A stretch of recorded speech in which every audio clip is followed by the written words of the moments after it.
ನಮಸ್ಕಾರ ಸ್ನೇಹಿತರೆ, ಕಾರ್ಮಿಕ ಕರ್ನಾಟಕ ಯೂಟ್ಯೂಬ್ ಚಾನಲ್ ಶಿಕ್ಷಣ ಸರಣಿ ಕಾರ್ಯಕ್ರಮಕ್ಕೆ ತಮ್ಮೆಲ್ಲರಿಗೂ ಕೂಡ ಸ್ವಾಗತ. ಕಳೆದ 3 ವಾರಗಳಿಂದ ಕೈಗಾರಿಕಾ ಬಾಂಧವ್ಯ ಸಮಿತಿ 2020ರಲ್ಲಿ ಕೈಗಾರಿಕಾ ಬಾಂಧವ್ಯ ಸಮಿತಿ ಕಾರ್ಮಿಕರ ಬದುಕಿನ ಶಾಂತಿಗೋ ಅಥವಾ ಅವರ ಬದುಕಿನ ಅಶಾಂತಿಗೋ ಅಥವಾ ಇದು ಕೈಗಾರಿಕೆಯಲ್ಲಿ ಶಾಂತಿ ತರುತ್ತಾ ಅಂಥೇಳಿ ನಾವು ಕೇಳ್ತಾ ಬಂದಿದ್ದೇವೆ. ಕಳೆದ 2 ಶಿಕ್ಷಣ ಮಾಲೆಯಲ್ಲಿ ನಾವು ವೃತ್ತಿಪರ ಸಂಘಗಳ ಕಾಯ್ದೆ ವಿಚಾರಗಳನ್ನು ತಿಳ್ಕೊಂಡಿದ್ದೇವೆ.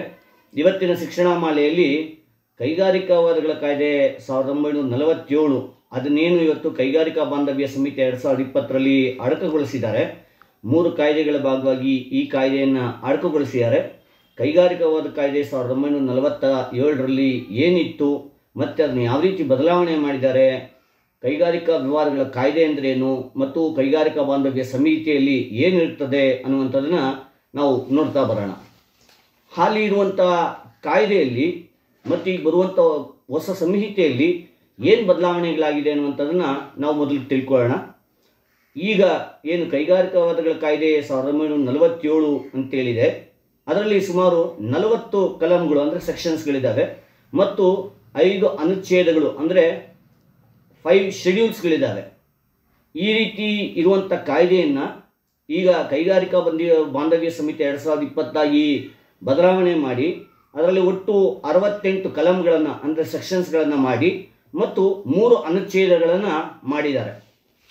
ಈಗಿರುವಂಥ ಏನು ಕಾಯ್ದೆ ಇದೆ, ಈ ಕಾಯ್ದೆಯಲ್ಲಿರ್ತಕ್ಕಂಥ ಒಂದು ಕಲ್ಯಾಣ ಮತ್ತು ಕಾರ್ಮಿಕರ ಪರವಾಗಿರ್ತಕ್ಕಂಥ ಏನು ಉಚ್ಚ ನ್ಯಾಯಾಲಯಗಳಿರ್ಬೋದು, ಸರ್ವೋಚ್ಚ ನ್ಯಾಯಾಲಯಗಳಿರ್ಬೋದು, ಈ ಒಂದು ಕೈಗಾರಿಕಾವಾದ ಕಾಯ್ದೆಯಲ್ಲಿರ್ತಕ್ಕಂಥ ಒಂದು ಕಾರ್ಮಿಕರ ಪರವಾದಂಥ ಅಂಶಗಳನ್ನು ಏನು ಎತ್ತಿಡಿದು ತೀರ್ಪುಗಳನ್ನು ಕೊಟ್ಟಿದ್ರು ಅದೆಲ್ಲವನ್ನು ಕೂಡ ತೆಗೆದುಹಾಕುವಂಥ ರೀತಿಯಲ್ಲಿ ಮಾಲೀಕರ ಪರವಾದಂಥ ಒಂದು ಅಂಶಗಳನ್ನು ಅಂದರೆ ಆ ರೀತಿಯಾದಂಥ ಪರಿಭಾಷೆಗಳನ್ನು ಡೆಫಿನೇಷನ್ಗಳನ್ನು ಪರಿವರ್ತನೆ ಮಾಡಿದ್ದಾರೆ. ಈ ಕಾಯ್ದೆ ಏನು ಇವತ್ತು ಕೈಗಾರಿಕಾ ಬಾಂಧವ್ಯ ಸಮಿತಿ 2020 ಅಂತೇಳಿ ತರ್ತಾ ಇದ್ದಾರೆ. ಈಗಾಗಲೇ ಸಂಸತ್ತಲ್ಲಿ ಹೇಗೆ ಅಂಗೀಕಾರ ಆಯಿತು ಅನ್ನುವಂಥದ್ದನ್ನು ತಾವು ಕೇಳಿಸ್ಕೊಂಡಿದ್ದೀರಾ. ಈಗ ಕೇಂದ್ರ ಒಂದು ನಿಯಮವನ್ನು ಪ್ರಕಟಣೆ ಮಾಡಿದೆ. ನಮ್ಮ ರಾಜ್ಯ ಸರ್ಕಾರವು ಕೂಡ ಕರಡು ನಿಯಮವನ್ನು ಪ್ರಕಟಣೆ ಮಾಡಿ ಅದು ಅಂತಿಮ ಅಧಿಸೂಚನೆ ತರಬೇಕು ಅನ್ನುವಂಥ ತರಾತುರಿಯಲ್ಲಿ ಇದೆ. ಎಲ್ಲ ಕೇಂದ್ರ ಕಾರ್ಮಿಕ ಸಂಘಟನೆಗಳು ಕೂಡ ಪ್ರಬಲವಾಗಿ ವಿರೋಧ ಮಾಡ್ತಾ ಇದ್ದಾವೆ. ಇಂಥ ಸಂದರ್ಭದಲ್ಲಿ ಈ ಕಾಯ್ದೆ ಮತ್ತು ನಿಯಮವನ್ನು ತರಲಿಕ್ಕೆ ಸರ್ಕಾರ ಅತ್ಯಂತ ಉತ್ಸಾಹದಲ್ಲಿದೆ ಅನ್ನುವಂಥದ್ದು ನೋಡಬೇಕು. ಯಾಕೆ ಆ ರೀತಿ ಉತ್ಸಾಹದಲ್ಲಿದೆ ಅನ್ನುವಂಥ ಪ್ರಶ್ನೆ ಬಂದರೆ, ಇವತ್ತು ಕಾರ್ಮಿಕ ಅಂದರೆ ಈಗ ಕೈಗಾರಿಕಾವಾದ ಕಾಯ್ದೆಯಲ್ಲಿ ಸೆಕ್ಷನ್ 2S ಪ್ರಕಾರ ಒಂದು ಮ್ಯಾನ್ಯುಯಲ್ಲು, ಕ್ಲರಿಕಲ್ಲು ಮತ್ತು ಟೆಕ್ನಿಕಲ್ ಜಾಬ್ ಮಾಡುವಂತಹ ಅಂದರೆ ಯಾವುದೇ ರೀತಿ ಸೂಪರ್ವೈಸರಿ ಪವರ್ ಇಲ್ಲದೆ ಇರತಕ್ಕಂಥ, ಮ್ಯಾನೇಜರಿಯಲ್ ಪವರ್ ಇಲ್ಲದೆ ಇರತಕ್ಕಂಥವ್ರನ್ನ ಕಾರ್ಮಿಕ ಅನ್ನುವಂಥ ವ್ಯಾಖ್ಯಾನಕ್ಕೆ ತಗೊಂಡ್ಬರ್ತಾರೆ. ಇವತ್ತು ಆ ಒಂದು ಕಾರ್ಮಿಕ ಅನ್ನುವಂಥ ವ್ಯಾಖ್ಯಾನಕ್ಕೆ ವರ್ಕರ್ ಅಂತ ಕೆಲವು ಕಡೆ ಹೇಳ್ತಾರೆ, ಎಂಪ್ಲಾಯಿ ಅನ್ನುವಂಥ ಒಂದು ಡೆಫಿನೇಷನ್ಸನ್ನು ಕೊಡ್ತಾರೆ. ವರ್ಕ್ ಮೆನ್ ಅನ್ನುವಂಥ ಡೆಫಿನೇಷನ್ಸನ್ನು ವರ್ಕರ್ ಮತ್ತು ಎಂಪ್ಲಾಯಿ ಅನ್ನುವಂಥ ರೀತಿಯಲ್ಲಿ ಸ್ಪ್ಲಿಟ್ ಮಾಡಿ ಒಂದು ಗೊಂದಲವನ್ನು ತರಲಿಕ್ಕೆ ಮತ್ತು ಮಾಲೀಕರು ಇದನ್ನು ದುರ್ಬಳಕೆ ಮಾಡಿಕೊಳ್ಳುವಂಥ ರೀತಿಯಲ್ಲಿ ಒಂದು ಪ್ರಯತ್ನವನ್ನು ಈ ಒಂದು ಕೈಗಾರಿಕಾ ಬಾಂಧವ್ಯ ಸಮಿತಿಯಲ್ಲಿ ತಗೊಂಡು ಬಂದಿದ್ದಾರೆ. ಅದೇ ರೀತಿ ಸೆಕ್ಷನ್ 2J ಅನ್ನುವಂಥದ್ದು ಏನು ಇಂಡಸ್ಟ್ರಿಯಲ್ ಡಿಸ್ಪ್ಯೂಟ್ಸ್ ಆಕ್ಟಲ್ಲಿ ಈಗಿದೆ, ಇಂಡಸ್ಟ್ರಿ ಅಂತೇಳಿ ಹೇಳ್ತಾರೆ, ಕೈಗಾರಿಕೆ ಅಂತೇಳಿ ಹೇಳಿ ಆ ಒಂದು ಇಂಡಸ್ಟ್ರಿ ಅನ್ನುವಂಥ ಒಂದು ಕೈಗಾರಿಕೆ ಅನ್ನುವಂಥ ಡೆಫಿನೇಷನ್ ವಿಚಾರದಲ್ಲಿ 1978ರ ಆಸ್ಪಾಸ್ನಲ್ಲಿನೇ ಸರ್ವೋಚ್ಚ ನ್ಯಾಯಾಲಯದಲ್ಲಿ ಒಂದು ಕೇಸ್ ಹೋಯಿತು.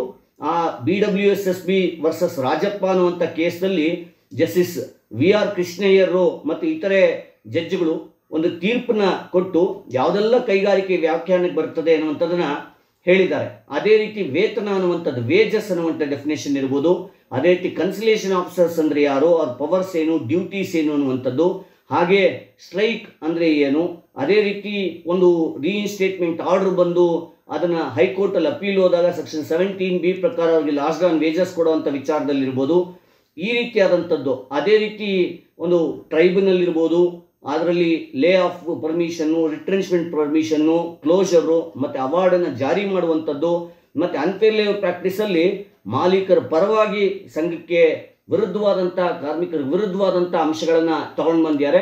ಯಥೇಚ್ಛವಾಗಿ ಅಂದರೆ ಬಹಳ ದೊಡ್ಡ ರೀತಿಯಲ್ಲಿ 50,000ರಿಂದ 2 ಲಕ್ಷ ರೂಪಾಯಿವರೆಗೂ ಕೂಡ ದಂಡ ವಿಧಿಸುವಂಥ ಕೆಲಸಕ್ಕೆ ಹೋಗ್ತಾ ಇದ್ದಾರೆ. ಇದನ್ನು ಮತ್ತೆ ನಾವು ಮುಂದೆ ತಿಳಿಯೋಣ. ಈ ಹಿಂದೆ ಇದ್ದಂಥ 5 ಅನುಚ್ಛೇದಗಳಲ್ಲಿ ಈಗ 3 ಅನುಚ್ಛೇದಗಳನ್ನು ಶೆಡ್ಯೂಲ್ಗಳನ್ನು ಮಾಡಿದ್ದಾರೆ. ಫಸ್ಟ್ ಶೆಡ್ಯೂಲ್ ಅಂದರೆ 1ನೇ ಅನುಚ್ಛೇದ ಅದು ಸ್ಥಾಯಿ ಆದೇಶಗಳ ಬಗ್ಗೆ ಇರತಕ್ಕಂಥದ್ದು, ಅದು ಮುಂದಿನ ಶಿಕ್ಷಣ ಮಾಲೆಯ ಸರಣಿಯಲ್ಲಿ ನೋಡೋಣ. ಇನ್ನು 2 ಅನುಚ್ಛೇದಗಳೇನಿದ್ದಾವೆ, ಸೆಕೆಂಡ್ ಶೆಡ್ಯೂಲ್ ಮತ್ತು ಥರ್ಡ್ ಶೆಡ್ಯೂಲು, ಇದು ಕೈಗಾರಿಕಾ ಬಾಂಧವ್ಯದಲ್ಲಿ ಇಂಡಸ್ಟ್ರಿಯಲ್ ಡಿಸ್ಪ್ಯೂಟ್ಸ್ ಬಗ್ಗೆ ಅಂದರೆ ಕೈಗಾರಿಕಾ ವಿವಾದಗಳ ಬಗ್ಗೆ ಇರತಕ್ಕಂಥ ಅದಕ್ಕೆ ಪೂರಕವಾಗಿರ್ತಕ್ಕಂಥ ಅನುಚ್ಛೇದಗಳು. 2ನೇ ಅನುಚ್ಛೇದದಲ್ಲಿ ಅಕ್ರಮ ಕಾರ್ಮಿಕ ನಡವಳಿಕೆ ಅಂದರೆ ಅನ್ಫೇರ್ ಲೇಬರ್ ಪ್ರಾಕ್ಟೀಸ್ ಬಗ್ಗೆ ಪ್ರಸ್ತಾಪ ಆಗಿದೆ. ಈ ಹಿಂದೆ ಕೈಗಾರಿಕಾವಾದಗಳ ಕಾಯ್ದೆ 1947ರಲ್ಲಿ ಅದನ್ನು 5th ಶೆಡ್ಯೂಲ್ ಅಂತೇಳಿ ಹೇಳ್ತಾ ಇದ್ರು. ಅದನ್ನು ಇಂಡಸ್ಟ್ರಿಯಲ್ ಡಿಸ್ಪ್ಯೂಟ್ ಆಕ್ಟಲ್ಲಿ ಸೆಕ್ಷನ್ 2 (RA) ಅಂತ ಹೇಳ್ತಿದ್ರು. ಈಗ ಅದನ್ನು ಕೈಗಾರಿಕಾ ಬಾಂಧವ್ಯಗಳ ಸಂಹಿತೆ ಇಂಡಸ್ಟ್ರಿಯಲ್ ರಿಲೇಷನ್ಸ್ ಕೋಡ್ 2020ಯಲ್ಲಿ ಕಲಂ 2ZO ಅಂತೇಳಿ ಹೇಳ್ತಾರೆ. ಅದೇ ರೀತಿ ಸೆಕ್ಷನ್ 84, ಸೆಕ್ಷನ್ 86, ಸಬ್ಸೆಕ್ಷನ್ 5 ಅಂದರೆ ಕಲಂ 84 ಉಪಕಲಂ 5ರಲ್ಲಿ, ಅದೇ ರೀತಿ ಸೆಕ್ಷನ್ 101 ಉಪಕಲಂ 1 ಅಂದರೆ ಸೆಕ್ಷನ್ 101 ಸಬ್ಸೆಕ್ಷನ್ 1ನಲ್ಲಿ ದಿ ಅನ್ಫೇರ್ ಲೇಬರ್ ಪ್ರಾಕ್ಟೀಸ್ ಅಂದರೆ ಏನು ಅನ್ನುವಂಥ ಒಂದು ಪರಿಭಾಷೆಗಳನ್ನು ಕೊಟ್ಟಿದ್ದಾರೆ. ಅದೇ ರೀತಿ 3ನೇ ಅನುಚ್ಛೇದದಲ್ಲಿ ಸೇವಾ ಷರತ್ತುಗಳ ಬದಲಾವಣೆಗೆ ಒಂದು ತಿಳುವಳಿಕೆಯನ್ನು ನೀಡೋದು ಅಂದರೆ 21 ದಿವಸಗಳ ನೋಟಿಸನ್ನು ಕೊಟ್ಟು ಯಾವುದೇ ಬದಲಾವಣೆ ಮಾಡಬೇಕು ಅಂತೇಳಿ, ಏನೆಲ್ಲ ಬದಲಾವಣೆ ಮಾಡ್ಬೋದು ಅಂತೇಳಿ ಈ ಹಿಂದಿನ ಇಂಡಸ್ಟ್ರಿಯಲ್ ಡಿಸ್ಪ್ಯೂಟ್ಸ್ ಆಕ್ಟ್ ಕೈಗಾರಿಕಾವಾದಗಳ ಕಾಯ್ದೆಯಲ್ಲಿ ಅನುಚ್ಛೇದ 4 ಅಂದರೆ ಶೆಡ್ಯೂಲ್ 4ರಲ್ಲಿ ಅದಿತ್ತು. ಸುಮಾರು ಒಂದು 10-11 ಐಟಮ್ ಇತ್ತು. ಅದರ ಬಗ್ಗೆ ಈಗ ಕಲಂ 40 ಮತ್ತು ಕಲಂ 101 ಕಲಂ 1ರ ಪ್ರಕಾರ ಅಂದರೆ ಸೆಕ್ಷನ್ 101 ಸಬ್ಸೆಕ್ಷನ್ 1 ಪ್ರಕಾರ ಯಾವ ರೀತಿಯಲ್ಲಿ ಈ ನೋಟಿಸ್ ಆಫ್ ಚೇಂಜ್ ಮಾಡ್ಬೋದು ಅನ್ನುವಂಥದ್ದು ಇದೆ. ಇನ್ನು ಈಗ ನಾವು ಪರಿಭಾಷೆಗಳ ಬಗ್ಗೆ ಬರೋದಾದರೆ ಈಗಾಗಲೇ ಹೇಳ್ದಂಗೆ ಈಗ ಸೆಕ್ಷನ್ 2O ಪ್ರಕಾರ ಫಿಕ್ಸ್ಡ್ ಟರ್ಮ್ ಎಂಪ್ಲಾಯ್ಮೆಂಟ್ ಅನ್ನುವಂಥದ್ದು ಹೊಸದನ್ನು ಅವರು ಅಡಕ ಮಾಡಿದ್ದಾರೆ. ಅದೇ ರೀತಿ ಮೆಟ್ರೋ ರೈಲ್ವೆ ಅನ್ನುವಂಥದ್ದನ್ನ ಹೊಸದಾಗಿ ಅಡಕಗೊಳಿಸಿದ್ದಾರೆ. ಹಾಗೆ ಒಂದು ರಾಷ್ಟ್ರೀಯ ಔದ್ಯಮಿಕ ನ್ಯಾಯಾಧೀಕರಣ ಅನ್ನುವಂಥದ್ದು ಹೊಸದಾಗಿ ಅಡಕಗೊಳಿಸಿದ್ದಾರೆ. ಅದೇ ರೀತಿ ಅಧಿಸೂಚನೆ ಅನ್ನುವಂಥದ್ದು ನೋಟಿಫಿಕೇಶನ್ ಅನ್ನುವಂಥದ್ದು ಯಾಕೆ ಅಂತಂದರೆ ಈ ಕಾಯ್ದೆ ಒಂದೊಂದು ಕಲಂಗಳು ಒಂದೊಂದು ದಿನಾಂಕದಿಂದ ಜಾರಿ ಬರ್ಬೋದು ಅಂಥೇಳಿ, ಮತ್ತೆ ಸಂಸತ್ತಿನ ಅಂಗೀಕಾರ ಬೇಡ, ಹಾಗೇನೆ ಅವರು ಕೇವಲ ಅಧಿಸೂಚನೆಗಳ ಮೂಲಕ ಸರ್ಕಾರ ಯಾವ ಕಲಂಗಳನ್ನು ಬೇಕಾದರೂ ಉಪಕಲಂಗಳನ್ನು ಬೇಕಾದರೂ ಅನುಚ್ಛೇದದಲ್ಲಿ ಸೇರ್ಪಡೆಗಳನ್ನಾದರೂ ಮಾಡ್ಬೋದು ಅನ್ನುವಂಥ ಹೊಸ ರೀತಿಯಲ್ಲಿ ಈಗ ಕೈಗಾರಿಕಾ ಸಂಹಿತೆ ಅಂದರೆ ಬಾಂಧವ್ಯ ಸಂಹಿತೆಯಲ್ಲಿ ತಗೊಂಡು ಬಂದಿದ್ದಾರೆ. ಅದೇ ರೀತಿಯಲ್ಲಿ ರೈಲ್ವೆ ವಿಚಾರದಲ್ಲಿ ಹೊಸ ಅವರು ವ್ಯಾಖ್ಯಾನವನ್ನು ಅಥವಾ ಪರಿಭಾಷೆಯನ್ನು ತಗೊಂಡು ಬಂದಿದ್ದಾರೆ. ಅದೇ ರೀತಿಯಲ್ಲಿ ಅನ್ಆರ್ಗನೈಸ್ಡ್ ಸೆಕ್ಟರ್ ಅಂದರೆ ಅಸಂಘಟಿತ ಕಾರ್ಮಿಕರ ಒಂದು ವಿಚಾರವನ್ನು ಕೂಡ ಇದರಲ್ಲಿ ಅಡಕಗೊಳಿಸಿದ್ದಾರೆ. ಅದೇ ರೀತಿ ವೇಜಸ್ ಅಂದರೆ ಅದರ ಡೆಫಿನೇಷನ್ಸ್ ಅನ್ನು ಕೂಡ ಹಿಂದೆ ಬೇಸಿಕ್ಕು, DA, HRA ಬೇರೆ ಬೇರೆ ರೀತಿಯಾದಂತಹ ಒಂದು ಅಂಶಗಳಿತ್ತು. ಅದರಲ್ಲಿ ಕನ್ವೇಯನ್ಸ್ ಇತ್ತು, ಅಕಾಮಿಡೇಷನ್ಗೆ ಬೇಕಾದಂಥದ್ದು, ಈ ರೀತಿ ಎಲ್ಲ ತೆಗೆದುಹಾಕ್ಬಿಟ್ಟು ಒಂದು ಬೇಸಿಕ್ಕು, DA ಮತ್ತೊಂದು ಮಾತ್ರ ರಿಟೈನಿಂಗ್ ಅಲವೆನ್ಸ್ ಅಂತೇಳಿ ಮಾಡಿ ಒಂದು ಸರ್ವೋಚ್ಚ ನ್ಯಾಯಾಲಯದ ತೀರ್ಪನ್ನು ಕೂಡ ಬದಲಾಯಿಸುವ ಮಟ್ಟಕ್ಕೆ ಮಾಡಿದ್ದಾರೆ ಅನ್ನುವಂಥದ್ದು. ಆಗಲೇ ಹೇಳ್ದಂಗೆ ವರ್ಕರು, ಎಂಪ್ಲಾಯಿ ಅನ್ನುವಂಥ 2 ಡೆಫಿನೇಷನ್ಗಳನ್ನು ತಗೊಂಡು ಬಂದಿದ್ದಾರೆ. ಇದರಲ್ಲಿ ಕೆಲವು ಕಡೆ ವರ್ಕರ್ ಅಂತ ಹೇಳ್ತಾರೆ, ಕೆಲವು ಕಡೆ ಎಂಪ್ಲಾಯ್ ಅಂತ ಹೇಳ್ತಾರೆ. ಇದು ಮೊದಲನೇ ಅಧ್ಯಾಯದಲ್ಲಿ ಈ ಎಲ್ಲ ಡೆಫಿನೇಷನ್ಸ್ಗಳು ಕೂಡ ಅಂದರೆ ಪರಿಭಾಷೆಗಳು ಕೂಡ ಬರ್ತವೆ. ಮುಂದೆ ಕೆಲವು ಕಲಂಗಳು ಬಂದಾಗ ಅದನ್ನು ನಿರ್ದಿಷ್ಟವಾಗಿ ಹ್ಯಾಂಡಲ್ ಮಾಡಬಹುದಾಗಿರುತ್ತದೆ. ಸರ್ಕಾರ ಲೋಕಸಭೆಯಲ್ಲಿ ಈ ಒಂದು ಸಂಹಿತೆಯನ್ನು ಮಂಡಿಸಬೇಕಾದ್ರೆ ಹೇಳಿದಂಥದ್ದೇನು, ಸರ್ವಿಸ್ ಕಂಡೀಷನ್ ಸೇವಾ ಷರತ್ತುಗಳು, ವಿವಾದಗಳ ತನಿಖೆ ಅಂದರೆ ಡಿಸ್ಪ್ಯೂಟ್ ರಿಡ್ರೆಸಲ್ ಮೆಕ್ಯಾನಿಸಮ್, ಮತ್ತು ಅದಕ್ಕೆ ಬೇಕಾದಂಥ ಪರಿಹಾರ ಇರ್ಬೋದು, ಕಾಂಪನ್ಸೇಷನ್ ಇರ್ಬೋದು, ಇದರ ಸಂಬಂಧಪಟ್ಟಂಗೆ ಕಾನೂನುಗಳಿದ್ದಾವೆ. ಇದನ್ನು ಕ್ರೋಢೀಕರಿಸ್ತೀವಿ ಅಂದರೆ ಕಾರ್ಮಿಕ ಸಂಘ ಅದಕ್ಕೆ ಬೇಕಾದಂಥ ಶಿಸ್ತಲ್ಲಿ ಅಂದರೆ ಕಾರ್ಖಾನೆಯಲ್ಲಿ ಇರತಕ್ಕಂಥ ಶಿಸ್ತಿನ ಬಗ್ಗೆ ಸ್ಟ್ಯಾಂಡಿಂಗ್ ಆರ್ಡರು, ಮತ್ತು ಇದರಲ್ಲಿ ಡಿಸ್ಪ್ಯೂಟ್ ಬರುವಂಥ ಸಂದರ್ಭದಲ್ಲಿ ಅದನ್ನು ರಿಡ್ರೆಸ್ ಮಾಡೋದಕ್ಕೆ ಒಂದು ಕಾಯ್ದೆಯಾಗಿ ಇಂಡಸ್ಟ್ರಿಯಲ್ ಡಿಸ್ಪ್ಯೂಟ್ ಆ್ಯಕ್ಟನ್ನು ಸಂಹಿತೆಯಲ್ಲಿ ಸೇರಿಸ್ತೀವಿ ಅಂತ ಹೇಳಿ ಈ ತಿದ್ದುಪಡಿ ಮಾಡೋದಕ್ಕೆ ಏನು ಸಂಹಿತೀಕರಣ ಮಾಡಿದ್ದಾರೆ.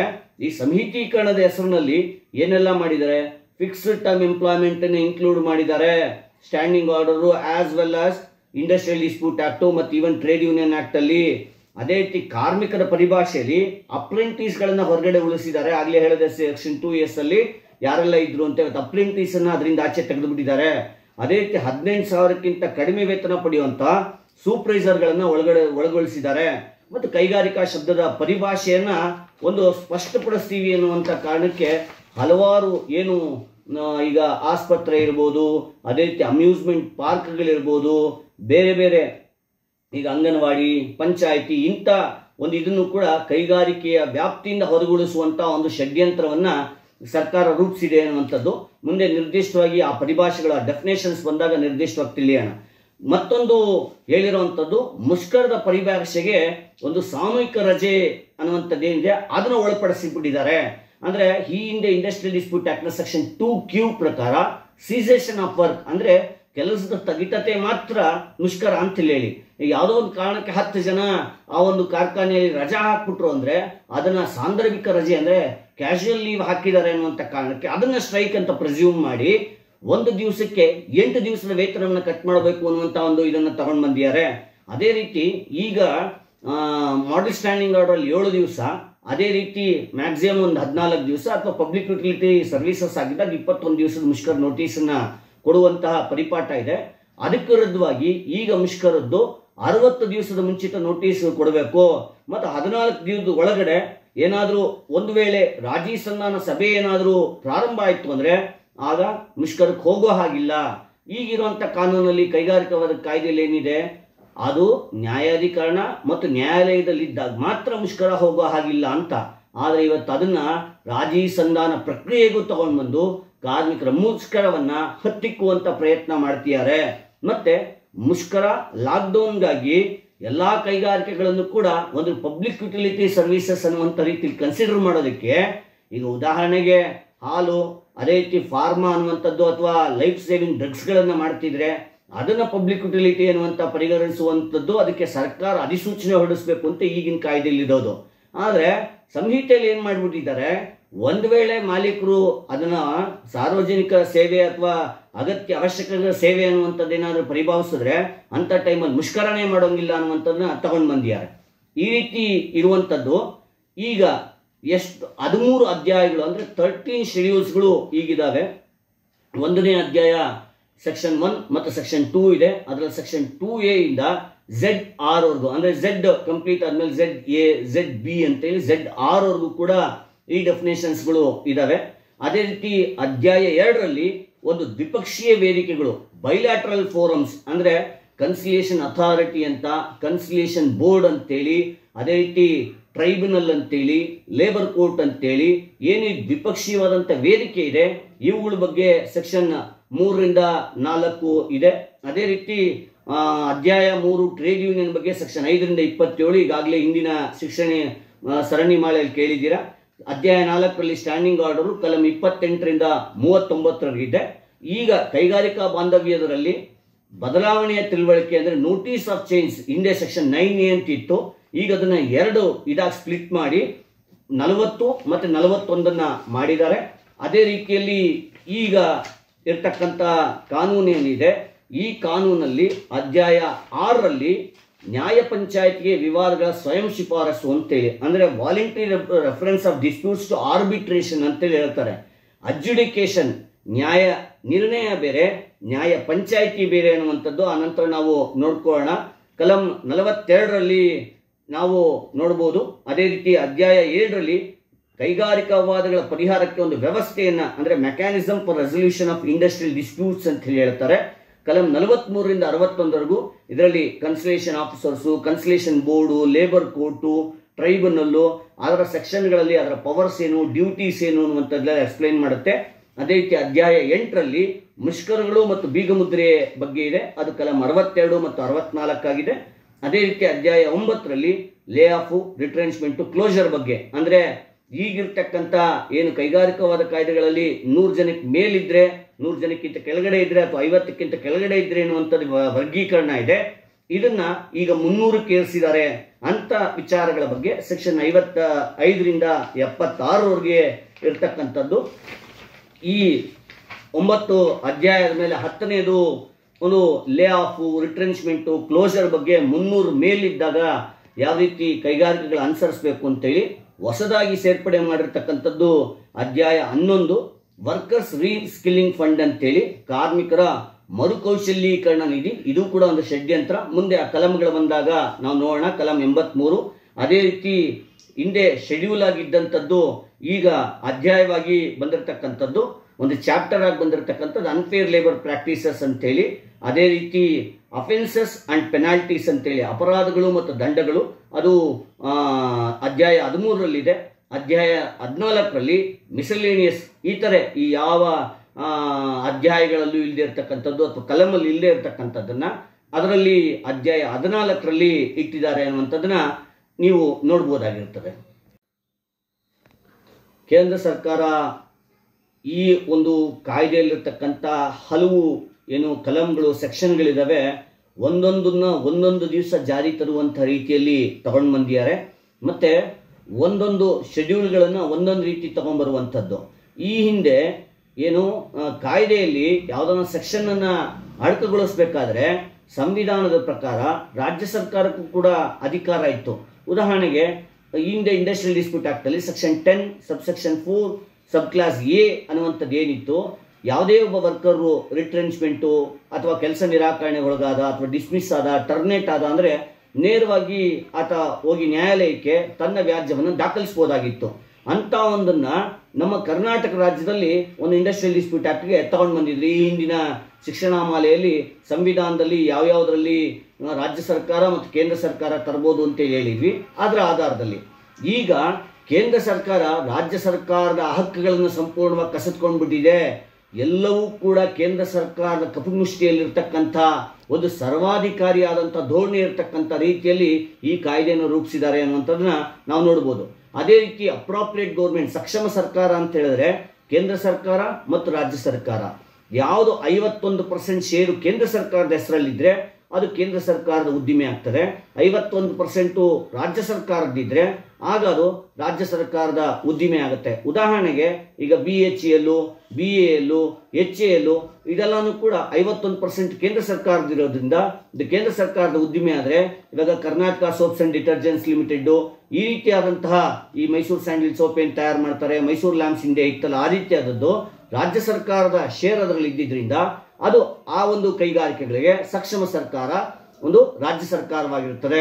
ಇನ್ನು ಉಳಿದಂಗೆ ಪ್ರೈವೇಟ್ ಎಸ್ಟಾಬ್ಲಿಷ್ಮೆಂಟ್ಸು, ಈಗ ಉದಾಹರಣೆಗೆ ಈಗ ಏರ್ಪೋರ್ಟ್ ಅಲ್ಲಿ ಕೆಲಸ ಮಾಡುವಂಥವ್ರು, ಏರ್ಪೋರ್ಟ್ ಒಂದು ಕೇಂದ್ರ ಸರ್ಕಾರದ ಅಡಿಯಲ್ಲಿರ್ತಕ್ಕಂಥದ್ದು, ಆಗ ಅಲ್ಲಿ ಗುತ್ತಿಗೆ ಕಾರ್ಮಿಕರ ಕೆಲಸ ಮಾಡೋದು ಅವ್ರಿಗೆ ಕೇಂದ್ರ ಸರ್ಕಾರದ ಅಡಿಯಲ್ಲಿರ್ತಕ್ಕಂಥ ಆ ಒಂದು ಇಲಾಖೆ ಮತ್ತು ನ್ಯಾಯಾಲಯಕ್ಕೆ ಬರ್ತವೆ ಅನ್ನುವಂಥದ್ದು.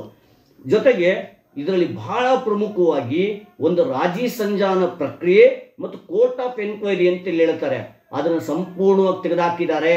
ಅಂದ್ರೆ ಕೋರ್ಟ್ ಆಫ್ ಎನ್ಕ್ವೈರಿ ಅನ್ನುವಂಥ ಪ್ರಶ್ನೆ ಬಂದಾಗ ಒಂದು ನ್ಯಾಯಾಧೀಕರಣಕ್ಕೆ ಕನಿಷ್ಠ ಒಂದು 15 ವರ್ಷದ ಸೇವೆ ಸಲ್ಲಿಸಿರೋರು ನ್ಯಾಯಾಧೀಶರಾಗಬೇಕು, ಒಂದು ಕಾರ್ಮಿಕ ನ್ಯಾಯಾಲಯಕ್ಕೆ ಕನಿಷ್ಠ 10 ವರ್ಷ ಸೇವೆ ಸಲ್ಲಿಸಿರೋರು ನ್ಯಾಯಾಧೀಶರಾಗಬೇಕು ಅನ್ನುವಂಥದ್ದು ಈ ಹಿಂದೆ ಇಂಟರ್ನ್ಯಾಷನಲ್ ಕನ್ವೆನ್ಷನ್ಸ್ ಮೂಲಕ ILO ಮತ್ತೊಂದು ಕಡೆ ಬಂದಿರತಕ್ಕಂಥ ಒಂದು ಕನ್ವೆನ್ಷನ್ಸ್ನ ಆಧಾರದಲ್ಲಿ ಅದು ರೂಪಿತವಾಗಿದ್ದು.